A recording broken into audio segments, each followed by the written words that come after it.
¿Qué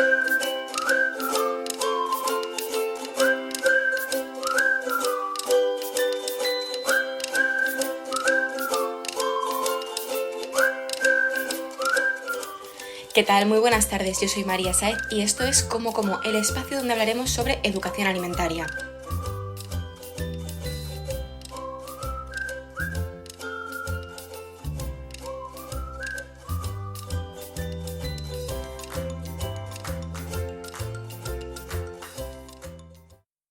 Y hoy vamos a hablar de un tema que cada vez tiene más importancia, pero que aún sigue siendo un gran desconocido, como son los trastornos de la conducta alimentaria.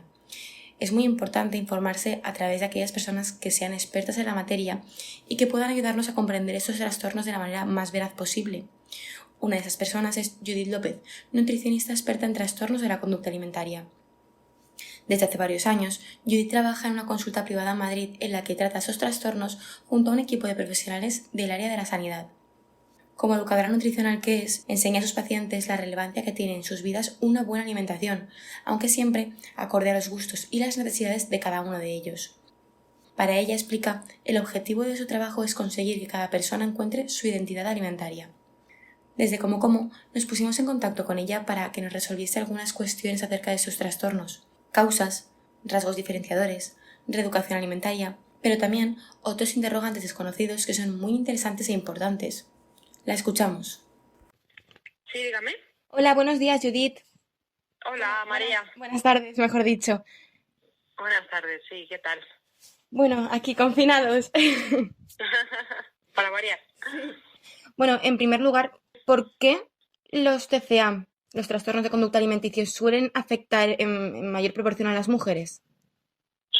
Bueno, la verdad es que es verdad que siempre se ha visto y se ha reflejado que ha afectado más a mujeres y sigue afectando más a mujeres, pero también hay una parte significativa en hombres y muchas veces se piensa que posiblemente el trastorno de conducta alimentaria pueda estar escondido en esta parte de la población, pues por miedo, ¿no?, a decirlo, porque es más típico en mujeres y seguramente haya más casos de los que conocemos.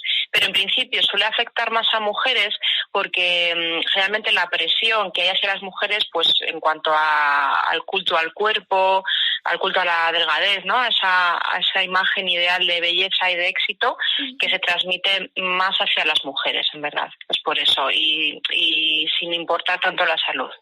Sin embargo, desde hace un tiempo, cada vez esto, se consideraba que solía ocurrir en las adolescentes, pero cada vez surge en edades más tempranas. He visto casos de niñas de 5 o 6 años que quieren ser como sus Barbies. Sí. Muchas veces, hay varios factores que pueden afectar a que un trastorno de la conducta alimentaria pueda surgir. Y es verdad que hay una parte que es genética, pero también pues el ambiente familiar y efectivamente pues cada vez hay más, se dice que se sexualiza, ¿no?, a las niñas, y es verdad que cada vez nos llega más esa imagen de niñas casi que con una imagen de mayor, ¿no?, más que de la edad que tienen. Y sí, es verdad que aunque es lo típico en adolescencia, preadolescencia, también puede surgir a una edad adulta el trastorno alimentario, o sea, al final esto puede variar. ¿Ha dicho que tiene algo que ver también genéticamente? Sí, también hay una parte genética. Muchas veces, muchas personas que tienen un trastorno alimentario puede ser que tengan una tía o tengan una prima o su propia madre o hermana con este trastorno también. Por otra parte, tanto para el paciente como para los padres, que son las personas que más cerca suelen estar de esas personas, ¿qué es más difícil de llevar, una anorexia o una bulimia? La verdad es que ambos son muy difíciles. Convivir con una persona que tenga este trastorno alimentario, sea el tipo que sea, es muy complicado. Pero es cierto que quizá pues una persona con anorexia pues puede asustar más a la familia por eso de la desnutrición extrema en algunos casos. También en general el carácter suele ser más introvertido, más opaco, y a veces es más difícil llegar a la persona. Pero vamos, que ambos preocupan y son difíciles para la familia. ha comentado que, bueno, que las personas que sufren anorexia suelen ser más introvertidas, pero hay más rasgos que puedan diferenciar entre la anorexia y la bulimia. Sí, sí. Las personas con anorexia, aparte de ser más introvertidas, suelen tender más también al perfeccionismo, a tener normas estrictas que se autoimponen, a veces impuestas desde el exterior, pero también autoimpuestas. Y entonces son como personas muy controladoras. Sin embargo, las personas con bulimia, con un perfil más de bulimia, pues es un carácter más extrovertido, también más compulsivo, el ánimo es más voluble, pueden estar abajo y al momento pueden estar arriba.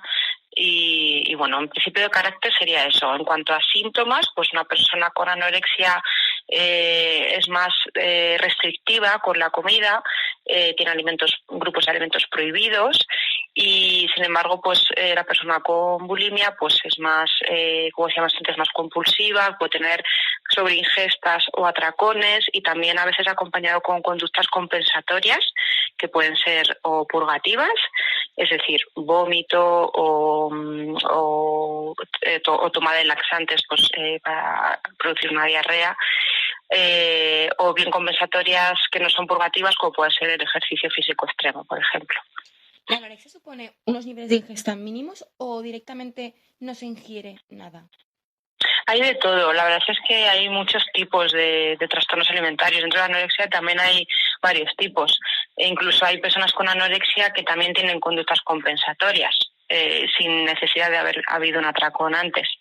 Y entonces eso, la restricción puede ser simplemente una restricción mínima, o sea que a lo mejor se mantiene como una ingesta básica y mínima, y luego hay casos más extremos en los que se acaba prohibiendo y restringiendo casi toda la comida.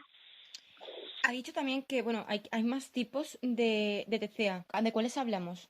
Aparte de esos dos que son los más conocidos, pues tenemos también trastorno por atracón, que sería una especie de bulimia, pero sin conducta compensatoria.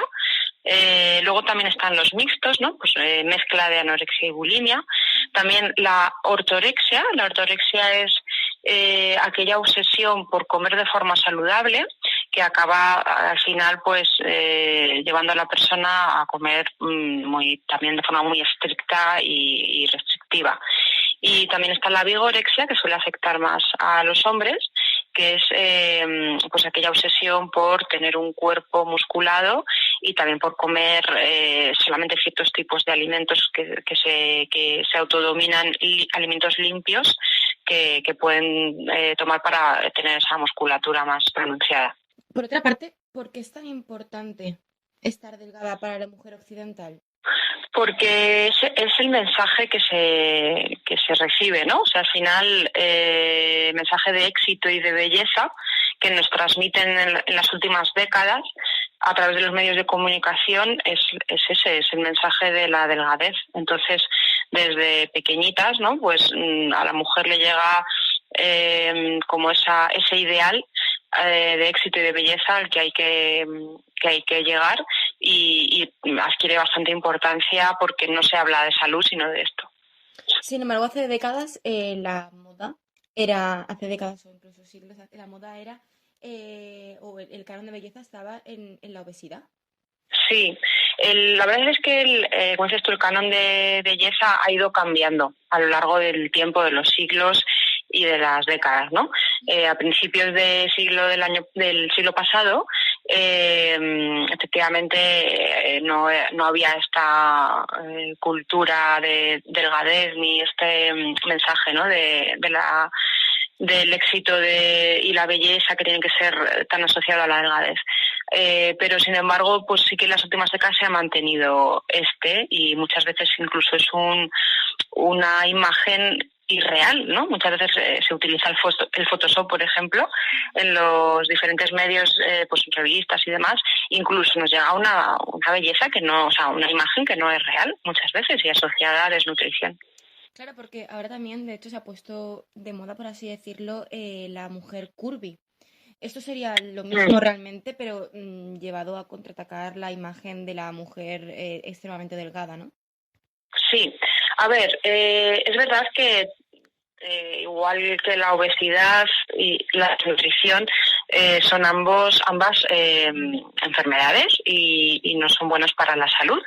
Pero el problema es cuando se coge un único canon de belleza, ¿no? Al final hay tantos cuerpos como personas, cada una con su circunstancia personal, y no podemos dejar simplemente un tipo, ¿no? Aunque sea un normopeso incluso, ponerse un tipo de imagen como el éxito y la belleza, ¿no? Al final el problema radica ahí, que se van adoptando diferentes imágenes y realmente es la diversidad de la imagen corporal la que habría que promover.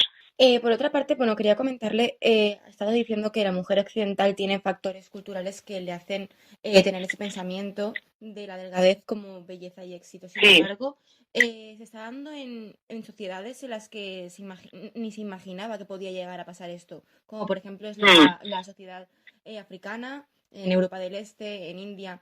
¿Se debe a una influencia cultural de Occidente? Sí, seguramente al final, pues estos países que quizá antes se mantenían más apartados, cada vez estén más abiertos y tiene su parte positiva, pero claro, también pues trae este tipo de influencia negativa de la cultura occidental, debido a que efectivamente pues hay una apertura mayor. ¿Considera que las redes sociales hacen apología de la enfermedad? El problema es que hay muchas webs pro Ana y pro Mía, pues que fomentan precisamente prácticas nocivas para la salud, esta cultura de la vez que decíamos, y que promueven trastornos de la conducta alimentaria. Aquí el fallo es que todavía no se persigue a nivel legal y estas páginas siguen existiendo, aunque hay algunas que han cerrado, pero hay muchas otras que existen, y en redes sociales, como bien has dicho, pues todavía esto no se denuncia como se debería denunciar, y hay muchas personas que pueden caer en manos de estas webs y de estos, bueno, tipo o sea, seguir, ¿no?, a estas redes sociales que van a fomentar algo nocivo para su salud. Porque claro, una persona directamente que está afectada por ese tipo de trastorno, especialmente la bulimia y la anorexia, que es los prioritarios, ¿qué persiguen más allá de la delgadez? A ver, es que el trastorno de conducta alimentaria es multicausal. Decíamos antes algunos aspectos, ¿no?, como el factor genético, también el ambiente familiar, también pues la educación que hayan, el ambiente relacional que hayan tenido en la escuela. Por otro lado, si les ha llegado más o menos información falsa alimentaria, etcétera, etcétera. Entonces, claro, al final los síntomas, ¿no?, como pueden ser la restricción alimentaria, la delgadez y demás, o conductas compensatorias, están tapando otras cosas más importantes.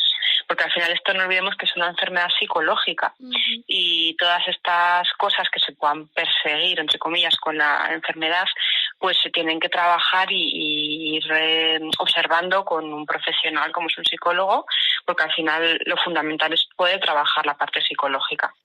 ¿Cuál es la puerta de entrada a estos? La puerta de entrada muchas veces es una dieta milagro o una dieta de moda. Por desgracia, desde hace muchísimo tiempo pues se fomentan este tipo de dietas, o bien sale el gurú de turno que saca una dieta nueva, vende su libro, vende productos, gana mucho dinero sin importar la salud, sino importa más la parte económica. Y entonces estas dietas llegan a muchísima gente vulnerable, siempre, todos los años, y sobre todo, pues, por ejemplo, en épocas como el verano, y muchas veces el factor desencadenante es seguir este tipo de dieta. Entonces, por ejemplo, ahora mismo se ha puesto de moda las redes sociales como Instagram y hay muchísimas personas llamadas influencers que se dedican a vender su estilo de vida, en muchas ocasiones llevado a la parte de salud y dieta. ¿Cómo puede influir para una chica joven o un chico joven entrar en este mundo y encontrarse a gente con cuerpos que idealizan y que le venden la posibilidad de convertirse en ellos a través de sus pautas? Bueno, pues la verdad es que afecta muy negativamente porque, como decíamos, son personas muchas veces vulnerables, ¿no? A lo mejor que ya pueden tener algún tipo pues de carácter, como decíamos antes, que pueda tender hacia un perfil más de anorexia, un perfil más de bulimia, y que cojan a esta persona que están siguiendo en redes sociales como alguien idealizado, ¿no? A quien seguir y como que tiene la verdad absoluta, que ese cuerpo es el ideal que hay que conseguir y que lo que está vendiendo o lo que está diciendo es la verdad total y no se juzga, ¿no? El problema aquí es que no se juzga lo que leemos o lo que escuchamos, no hay una crítica, sino que nos lo creemos 100%. Y claro, como decíamos antes, como tampoco se persigue a este tipo de personas que promueven prácticas nocivas, pues siguen teniendo muchísimos seguidores, cada vez más, y claro, pues la gente que tiene sobre todo cierta edad, ¿no? Que está en una franja pues de preadolescencia, adolescencia, pues coge un poco a seguir, ¿no? Como ejemplo a este tipo de personas. Claro, la imagen, por ejemplo, es una imagen muy extendida en general. Y aparece por una persona mirándose al espejo y en el reflejo se ve obesa y realmente está en los huesos. ¿Esa imagen es cierta? ¿Realmente una persona se ve así? Sí, no en todos los trastornos de la conducta alimentaria existe realmente una distorsión de la imagen corporal, no en todos, pero en la mayor parte sí. Y muchas personas que tienen pues una determinada figura, la imagen corporal es la imagen que te devuelves a ti mismo, ¿no? Muchas veces no es la imagen real, no atiende a la realidad. Atiende pues a más bien pues quizá una emoción y bueno y demás, ¿no? Es un mecanismo un poco complejo, pero a veces es una distorsión muy grande y efectivamente personas, por ejemplo, que pueden tener una desnutrición extrema, realmente se pueden llegar a ver incluso como si tuvieran una obesidad. Sin embargo, en el momento en el que ellas se ven tan delgadas, incluso se sienten atractivas. Sí, a veces hay un placer en la delgadez, pues cada vez que consiguen no haber comido o haber conseguido bajar peso, consiguen cierto disfrute, ¿no? Y efectivamente se pueden llegar a ver bien así, pero bueno, va mucho más allá. También hay muchas personas que tienen una desnutrición y rechazan completamente su cuerpo. Entonces esto al final hay que personalizarlo en cada uno. ¿Cree que el mundo del fitness, que ahora está tan en auge, puede también afectar a ese tipo de personas generándoles conductas alimentarias pues como esta?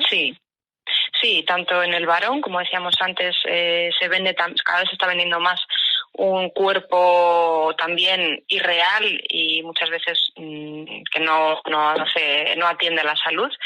Se promueve en el mundo fitness, ese tipo de figura, y también en la mujer, pues también a veces hipermusculada o hiperdelgada, ¿no? Y sí, que al final cada vez el mundo fitness en redes sociales también está más presente y muchas personas que tienen o que pueden tener un trastorno autoalimentario pues empiezan a seguir, por ejemplo, como una conducta compensatoria el hacer ejercicio de forma excesiva y entonces, claro, el recibir continuamente la imagen de ese tipo de cuerpos junto con recomendaciones muchas veces dañinas, pues pueden fomentar el trastorno alimentario. Por otra parte, ¿cómo definiría usted lo que es la cultura de adelgazamiento como tal? Pues es aquella cultura que pone sus valores en la imagen y propicia de diversas maneras pues la delgadez a través de pues promover anuncios, por ejemplo, anuncios de productos light, ¿no? Todo lo que sea light ya nos quiere decir que no puede tener tantas calorías, o promover dietas milagro o ciertos fármacos para adelgazar también, como laxantes, diuréticos y demás. También se muestra imágenes de mujeres ¿no? de cuerpos irreales, desnutridas muchas veces. Entonces es una cultura asociada a la occidental pues que promueve este tipo de mujer exitosa y delgada. ¿Considera que es un condicionante más de la desigualdad de género? Sí, está efectivamente, muchas veces parece que se reduce la mujer a lo físico, ¿no? no es verdad, como decía, que cada vez también el hombre lo está sufriendo más, pero durante muchísimo tiempo se lleva asociando el éxito en la mujer a simplemente al cuerpo o a lo físico, y obviamente pues es una desigualdad. De hecho, muchos anuncios venden la imagen de estás mal, ponte guapa y todo parecerá menos malo. Claro, sí, sí, sí. Parece que lo importante es efectivamente el físico y ese canon de belleza, y que el cómo estemos, ¿no? Pues parece que es mucho menos importante. ¿Cómo una persona puede superar ese tipo de trastornos?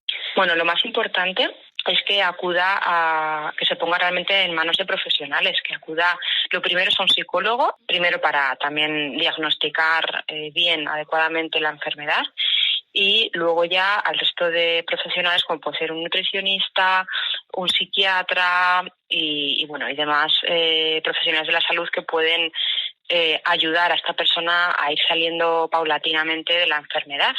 Y está claro que de esto se sale, y que el éxito para que la persona cure es, como he dicho, estar en manos de profesionales.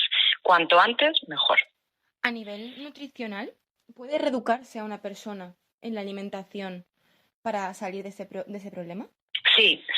De hecho, como decía antes, es muy importante que la persona que tenga un TCA pueda acudir en algún momento del proceso de la enfermedad a un nutricionista. Si es especializado en TCA, mucho mejor, le va a poder ayudar mejor. La reeducación nutricional lo que fomenta es que la persona desaprenda aquellas creencias y aquellas prácticas erróneas que ha llevado haciendo hasta ahora, y que encima son nocivas, y que pueda poco a poco ir aprendiendo, o sea, primero entendiendo, ¿no?, los conceptos básicos de una alimentación saludable, para que luego pueda poner en práctica paulatinamente y poquito a poco pues nuevos hábitos saludables adaptados a la persona, a sus gustos, a sus necesidades particulares. Al final es muy importante que sea personalizado, porque sí, es verdad que hay recomendaciones saludables generales, pero siempre hay que ver cada caso y también respetar los gustos de cada persona. Entonces, efectivamente, la reeducación nutricional es un punto súper importante para el tratamiento. Y en el caso de pacientes que se consideran como crónicos, ¿también existe la posibilidad de hacer ese cambio para que puedan continuar? Por supuesto, sí, también hay muchos, es verdad que hay pacientes, ¿no?, que ya llevan muchísimos años de evolución de la enfermedad. Obviamente son casos más difíciles, pero que realmente con una buena reeducación nutricional pues pueden llegar a sobrellevar mucho mejor la enfermedad. A lo mejor es más complicado estos casos que pueda curar, como en los casos que hemos dicho antes, pero sí que se puede llevar una vida más normalizada y más saludable con una buena educación nutricional. Ha dicho más normalizada. Quiere decir con ello que secuelas quedan siempre, ¿no? No siempre. La gran mayoría de los casos curan, y curan sin ningún tipo de secuela posterior. Lo que pasa es que hay un porcentaje, un 20-30% como mucho, de personas ya más cronificadas y que sí que les puede quedar algún tipo de secuela, pero son los menos. A nivel cultural, ¿qué cambios considera que serían necesarios para no seguir promoviendo esta imagen, especialmente en las mujeres, y esta cultura que al final conlleva este tipo de trastornos de la conducta alimentaria? Bueno, yo creo que lo primero sería poner leyes que puedan prohibir las páginas, como decíamos antes, Ana y Mía, para empezar. Luego también perseguir los anuncios que fomenten, pues por ejemplo en redes sociales, como decíamos antes, pues prácticas nocivas, ¿no? Personas que están dando consejos que pueden hacer daño a nivel de salud. Luego también aquellas personas, por ejemplo, que promueven dietas milagro, que siempre hay una de moda, pues también que pueda estar perseguido pues a nivel legal. Que se controle también la publicidad de los alimentos ultraprocesados, ¿no? Porque son alimentos, primero, que no son sanos, pero que te lo intentan vender de forma bastante engañosa, como si fuese un alimento que está bien. Estos alimentos también fomentan ansiedad en las personas, entonces deberían de estar un poquito más controlados. Y por otro lado, igual que hemos dicho, lo que se debería de perseguir, pues también se debería de fomentar pues la promoción de la salud, pues a través de prevención en centros de salud, o por ejemplo pues de charlas de nutrición en colegios o institutos. O sea que debería ser como una asignatura realmente. Sí, debería de poder haber una asignatura de nutrición o de alimentación en los colegios y en los institutos. Lo que pasa que de momento pues eso no lo tenemos. Sí que hay muchas iniciativas a través de ayuntamientos que promueven pues estas charlas de nutrición. Pero claro, son iniciativas, pues al final cada ayuntamiento decide un poco lo que hacer con el dinero que tiene, ¿no? Pero que debería de efectivamente hacerse sí o sí en todos estos centros educativos. Hablamos que los TCA son la tercera enfermedad crónica en España más dada. ¿Debería de hacerse algo para cambiarlo? Sí, es verdad que cada vez yo creo que hay más conciencia. Igual que hace 20 años apenas se conocía o se hablaba de los trastornos de la conducta alimentaria, ahora sí que todo el mundo sabe qué es, ¿no? Por lo menos o ha conocido a alguien o se escucha un poquito. Todavía estamos lejos de trabajar más en este sentido y efectivamente pues siendo una enfermedad que cada vez es más conocida y es tan importante en nuestra sociedad occidental, pues debería haber muchas más herramientas a nivel de centros de salud, de política y demás que ayuden, ¿no? Para prevenirlas.